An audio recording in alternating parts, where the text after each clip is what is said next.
آپ سے قیامت کے متعلق سوال کرتے ہیں کہ اس کے قائم ہونے کا وقت کب ہے.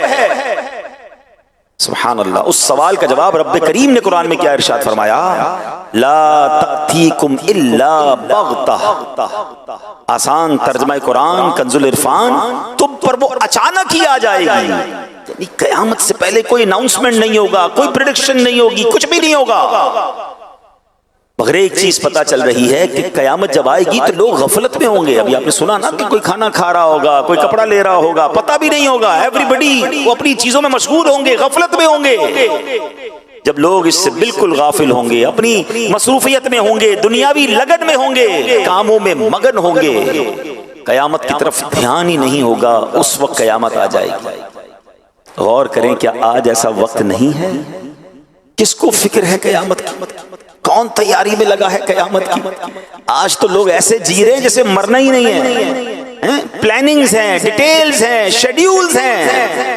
کل یہ کرنا ہے، پرسوں یہ کرنا ہے، اس سال یہ ٹارگٹ اچیو کرنا ہے، 5 سال میں یہ کرنا ہے، 10 سال میں یہ کرنا ہے. ان سے پوچھو سب کچھ کرنا ہے، مرنا بھی ہے کہ نہیں؟ سب کچھ تیاریاں ہیں کہ اتنا کمانا ہے، یہ چیزیں حاصل کرنی ہے، دنیا کے یہ ملک دیکھنے ہیں، فلا فلا کام کرنا ہے. اگر اس پوری پلاننگ میں موت کہاں ہے؟ اگر بیچ میں سے مجھے اٹھا لیا گیا، میں دنیا سے چلا گیا، تو پھر کیا ہوگا؟ کیا اس کی تیاری ہے؟ قبر کی تیاری ہے، آخرت کی تیاری ہے، قیامت کی تیاری ہے. ساری زندگی کھیل کود، دنیا کے مزے. بڑی تعداد اس وقت دنیا میں ایسے جی رہی ہے کہ نہ آخرت کی فکر ہے، نہ قبر کی فکر ہے، نہ قیامت کی فکر ہے. اعلیٰ حضرت کہتے ہیں نا، دن لہو میں کھونا تجھے، شب صبح تک سونا تجھے. یعنی دن کھیل کود میں گزارنا ہے، رات سونے میں گزارنی ہے. نہ نمازیں ہیں، نہ عبادت ہے، نہ تلاوت ہے، نہ خوف خدا ہے. دن لہو میں کھونا تجھے، شب صبح تک سونا تجھے. شرم نبی خوف خدا یہ بھی نہیں، وہ بھی نہیں. کوئی ٹینشن، کوئی فکر، کوئی خوف خدا نہیں. اب آئی کچھ بزرگوں کے واقعات سنیں. ان کو قیامت کا کیسا خیال تھا؟ عبادت گزار تھے، نیکوکار تھے، مگر کس طرح لرزتے تھے، کس طرح فکر تھی انہیں اس دن کی. سید احمد حرب رحمت اللہ تعالی علیہ، اللہ پاک کے نیک بندے تھے. آپ ساری رات جاگتے رہتے، عبادت کرتے رہتے. بعض دفعہ لوگ اصرار کرتے، یعنی بار بار کہتے کہ آپ سو جائیے، کچھ دیر آرام کر لیجئے. آپ فرماتے جس کے لیے جہنم دہکائی جا رہی ہو، جنت سجائی جا رہی ہو، مگر وہ نہ جانتا ہو کہ اس کا ٹھکانہ کہاں ہے، جہنم میں جانا ہے یا جنت ٹھکانہ ہے، بھلا اس کو نیند کیسے آ سکتی ہے؟ اب سوچئے فکر کیسی ہے کہ یا تو جنت میں جانا ہے یا دوزخ میں جانا ہے. there is no third way. کوئی تیسرا راستہ تو نہیں ہے نا. دنیا سے جو بھی جائے گا یا تو جنت میں جائے گا یا جہنم میں جائے گا.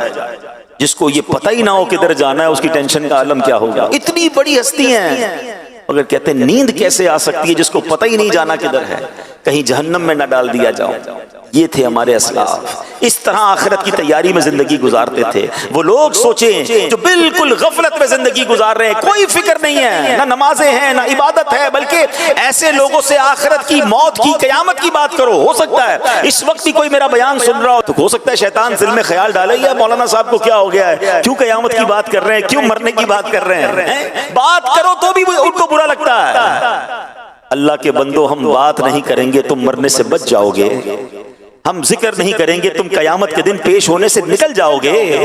قیامت کی ریممبرنس کا، قیامت کو یاد کرنے کا کیسا شاندار نظام ہمارے قرآن کریم اور شریعت نے بنایا. ہم روزانہ نماز پڑھیں، بار بار سورہ فاتحہ پڑھیں اور ہر رکعت میں پڑھیں، اور اس سورہ فاتحہ میں بار بار قیامت کو یاد دلایا گیا. مالک یوم الدین، کون سا دن، کون سے دن کا مالک؟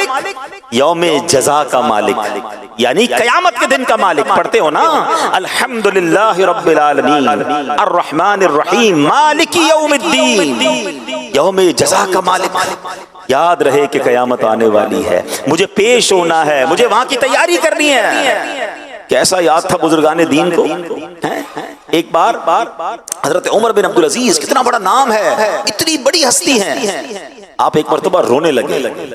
آپ کو روتا دیکھ کر آپ کی زوجہ محترمہ بھی رونے لگی، بعد میں دیگر گھر والے بھی رونے لگے. کیسے لوگ تھے، ادھر ساری ساری رات ناچ گانے ڈھول تماشے، پوری فیملی ناچ رہی ہوتی. یہ تو سنا ہم نے کہ فلاں کے گھر میں ساری رات فلمیں ڈرامے گانے باجے ناچ گانے ہوتے رہے. یہ کیسا گھرانہ ہے کہ خود بھی رو رہے ہیں، زوجہ بھی رو رہی، بچے بھی رو رہے ہیں. جب رونے کا سلسلہ رکا تو پھر پوچھا گیا کہ حضور آپ رو کیوں رہے ہیں، یہ تو بتائیں. گھر والے پوچھتے ہیں امیر المومنین آپ کیوں رو رہے ہیں؟ تو فرمایا مجھے بارگاہ الہی میں حاضر ہونا یاد آ گیا، جس کے بعد کوئی جنت میں جائے گا تو کوئی دوزخ میں. یہ کہہ کر آپ نے چیخ ماری اور بے ہوش ہو. ذرا سوچئے تو صحیح کہ اگر آج یہ اعلان ہو جائے کہ آج رات کو یہ فیصلہ ہو جائے گا کہ کوئی یا تو جیل میں جائے گا یا تو کسی کو محل دے دیا جائے گا، ہر کسی کے بارے میں آج رات یہ فیصلہ ہوگا. بتائیے وہ رات کیسی گزرے گی، وہ دن کیسا گزرے گا کہ پتہ نہیں صبح میں جیل میں ہوں گا یا صبح میں محل میں ہوں گا. نہ دنیا کی جیل ایسی ہے جو جہنم کی قید ہے، وہ تو تصور ہی نہیں کی جا سکتا کتنا بڑا عذاب ہے. یا نہ دنیا کے کسی محل میں وہ آسائشیں اور برکتیں ہیں جو جنت کے خزانوں میں ہے. اتنی بڑی نعمت یا تو ملے گی یا اتنی بڑی سزا ملے گی. ایسے شخص کو کتنی کوشش کرنی چاہیے اللہ کو راضی کرنے کے لیے. ایسے شخص کو اس قیامت کے دن کی تیاری کتنی کرنی چاہیے. اگر بہت بڑی تعداد ہے جن کو فکر ہی نہیں ہے، لیکن قیامت آنی ہے. اور قیامت کے علم کو پتہ ہے کیوں چھپایا گیا؟ میں نے کہا تھا بیان کے شروع میں کہ آج میں آپ کو تاریخ، دن اور مہینہ بتاؤں گا، اور یہ سرکار دو عالم صلی اللہ علیہ وسلم نے بتایا ہے. نبی پاک نے قیامت آنے کا دن بھی بتایا. دن فرمایا جمعے کا دن ہوگا. تاریخ بھی بتائی، فرمایا 10 تاریخ ہوگی. مہینہ بھی بتایا، وہ مہینہ محرم الحرام کا ہوگا. صرف سال نہیں بتایا ہے، ٹھیک ہے، 10 محرم اور جمعے کا دن ہوگا جب قیامت آئے گی. اور فرمایا کیوں نہیں بتایا؟ اس کی وجہ یہ علماء فرماتے ہیں تاکہ ہم ہر وقت ڈرتے بھی رہیں، قیامت کی تیاری میں مصروف رہیں، غافل نہ ہو جائیں. کسی سال بھی آ سکتی ہے، ہمیں تیار رہنا ہے. اے میرے پیارے اسلامی بھائیوں، ہاں پیارے آقا علیہ الصلوۃ والسلام نے مختلف مقامات پر مختلف حدیثوں میں قیامت کی نشانیاں بیان کی. قیامت سے پہلے یہ باتیں ہیں جو ہو جائیں گی، اور ان میں سے بہت ساری نشانیاں ہو چکی ہیں. آج ہم اپنے بیان میں قیامت کی کچھ نشانیوں کے بارے میں جانیں گے. ان حدیثوں سے ہمیں بہت کچھ سیکھنا بھی ہے، اور اپنی پریپریشن کو، اپنی تیاری کو، قیامت کے دن کی اللہ کی بارگاہ میں پیش ہونے کے معاملے کو اور ہم نے تیار کرنا ہے. ٹھیک ہے ہم شاید قیامت تک زندہ نہ رہیں، ہمیں نہیں پتا کہ ہماری زندگی میں ہم قیامت دیکھیں گے، کیونکہ ابھی بہت بڑی بڑی نشانیاں باقی ہیں. مگر قبروں میں جانے کے بعد اٹھایا تو جائے گا نا یوم القیامت. اس دن جب پیش کیا جائے گا، اس دن ہمارے ہاتھ میں کیا ہوگا؟ کیا سیدھے ہاتھ میں نامہ اعمال ملے گا یا الٹے ہاتھ میں دیا جائے گا؟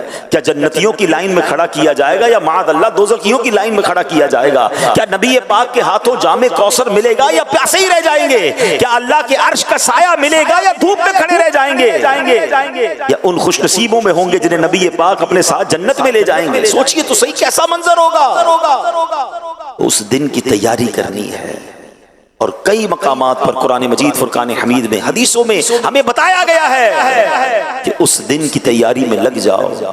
اس دن ذلیل و رسوا نہیں ہونا ہے. اعلیٰ حضرت امام اہل سنت نے بڑی پیاری پیاری دعائیں اپنے اشعار میں لکھی، اور کئی بہت سارے مقامات پر ہمیں جھنجھوڑا بھی ہے، ہمیں سمجھایا بھی ہے کہ اس دن کی تیاری کر لو، کہیں اس دن پشیمان نہ ہو جائیں، اس دن مارے نہ جائیں. اللہ کی بارگاہ میں دعا کرتے ہیں یا اللہ ہمیں قیامت کی رسوائی سے بچائیو، قیامت کی پریشانی سے بچائیو. میرے مولا قیامت کی پیاس سے بچانا، قیامت کی گھبراہٹ سے بچانا. اے اللہ جن خوش نصیبوں کو تیرے عرش کا اور نبی پاک کے پرچم کا سایہ نصیب ہو جائے، ان خوش نصیبوں میں ہمیں بھی شامل فرما. یا الہی گرمی محشر سے جب بھڑکے